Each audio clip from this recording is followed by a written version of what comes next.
Hey guys, Josh here from Sportitude, and today it's shoe review time, and we are going to be doing it on the Brooks Ghost 13. This shoe here, very popular running shoe from the Brooks family. There's been a couple of different changes in this shoe from where it's come from with the Brooks Ghost 12, which we will get into in today's review.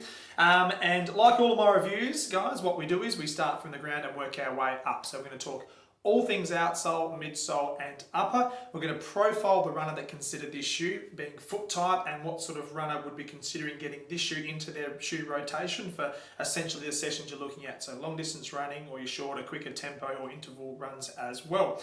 And from there, it may be a shoe that you could consider at home. So without further ado, let's get stuck in. So first things first, guys, what I want to do is I want to profile the foot type that should sit or consider sitting inside this shoe here. So what we've got is essentially a neutral shoe. So on the medial side, there's no additional arch or dynamic support system that comes into play. So in theory, what we're looking at through here is a foot type that's got a slightly higher arch. So this little static foot through here, as you can see, the arch sits up a little bit higher, the navicular pitches up a little bit through here. And when you sit on a flat surface, you can see there's a little bit of space between the ground and the arch through there. So when we're looking at a neutral to underpronated or a supinated foot type, generally speaking, the pressure is on the outside or lateral board of the foot. So foot comes down, heel strike to mid starts, pressure sits on the outside as you then get ready to toe off out of your gait cycle.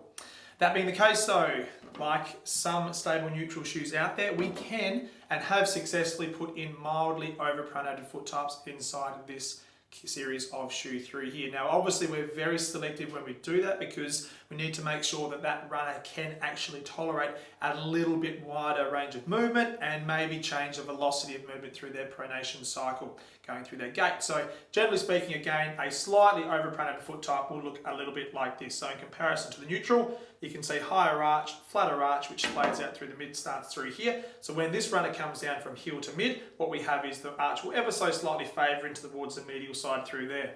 So why is it okay to put a foot type like this inside a Brooks Ghost?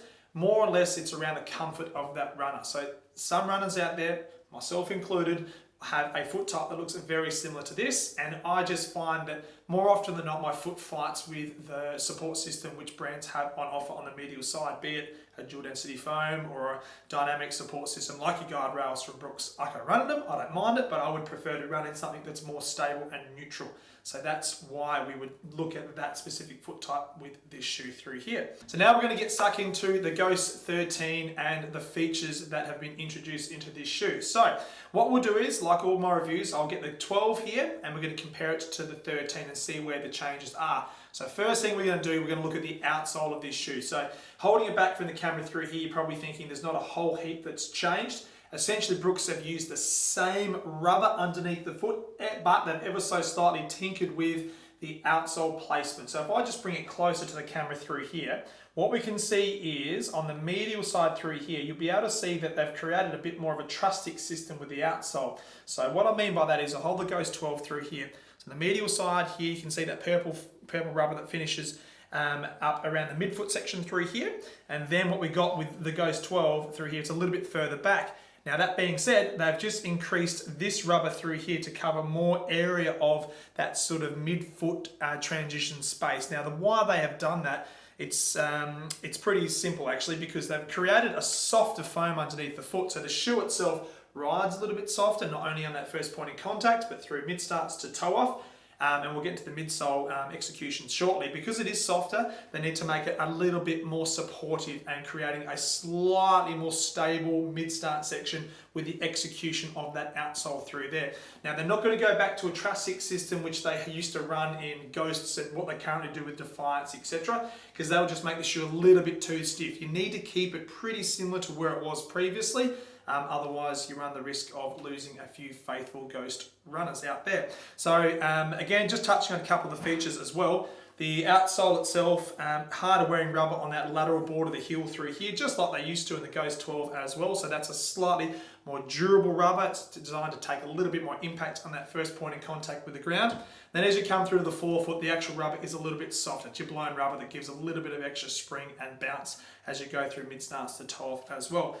3 standard flex screws through the forefoot, nothing different to what we had previously. It's just that ever so slight tinker with that midsection through here. like so. Now coming to the midsole of this shoe, because, ladies and gentlemen, that is where most of the magic in this shoe is happening right now. So, traditionally with the Ghost series, they used to place that strategic soft cushioning system in the heel, which is quite clearly designed for a heel striker. But the feedback to Brooks was, hey, there's a lot of midfoot runners and there's a lot of forefoot runners that still enjoy and run in this shoe. So to cater for them, what they decided to do with the Ghost 13 was increase the cushioning the whole way through to the forefoot. So using DNA loft cushioning system, you've got that luxury of that nice plush purchase through the ground, not only under the heel for your heel striker, but your midfoot runner and your forefoot runner can benefit from that softer cushioning system as well, which is a great little feature. Now, in theory, this shoe, clearly the engineering behind it is designed to run for a heel striker. But we're seeing, or we have seen over the last couple of years, pardon me, a lot of midfoot and forefoot runners enjoy it. We have a lot of guys and girls who work for us that are midfoot to forefoot runners and have enjoyed the Ghost franchise for the last few years, and nothing has changed with the 13. Maybe liking it even more. The early feedback is from our staff members, which is pretty exciting. So touching on the midsole as well, we've got a 12mm heel to toe gradient. Nothing has changed there from the previous models as well, so keep that in mind. 12mm offset, which is pretty generous in the whole scheme of things. You know, what we're tending to see now with a lot of brands and their midsoles playing in and around that sort of 8 to 10mm heel to toe drop, and there's a few shoes that are just still on offer in that 12mm heel to toe offset, so just keep that in mind as well. And as we're coming through to the upper of this shoe, what I'll do is just go to the men's one now in my hand. So the upper of this shoe, again, nothing has really changed in terms of the fit and the width on offer. It is true to size from where it's been in the 12s and the 11s. So if you've been a specific size and a specific width in this shoe, I'll confidently say early days you are going to be the exact same size and width in this shoe as well. So there's been no changes to the fit, the depth, the width, etc. feels exactly the same, which is great. Nice and consistent year in, year out, which is good.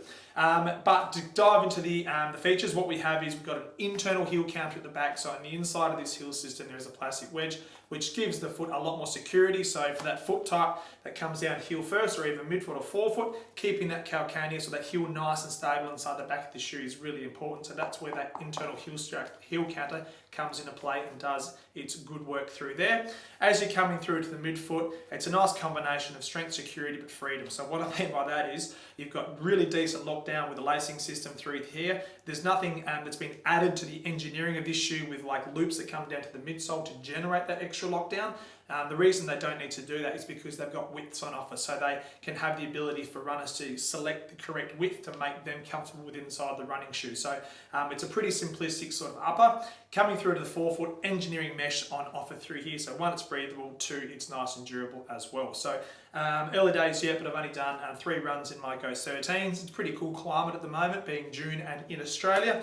However, I found the shoe to run very nicely, very plush, very pure, and my breathability inside this shoe was nice and stable. So I could run with a thick sock, a thin sock, and I found the fit and comfort to be bang on, which is fantastic. Now let's talk about the widths on offer, because it's a really important factor when considering buying your running shoe. You've got to make sure that obviously your length is spot on and the width of the shoe is spot on too. So tip my hat again to Brooks and brands that are going the extra mile and creating widths, which is really, really important. And you might be scratching your head at home thinking, well, shouldn't all brands do it?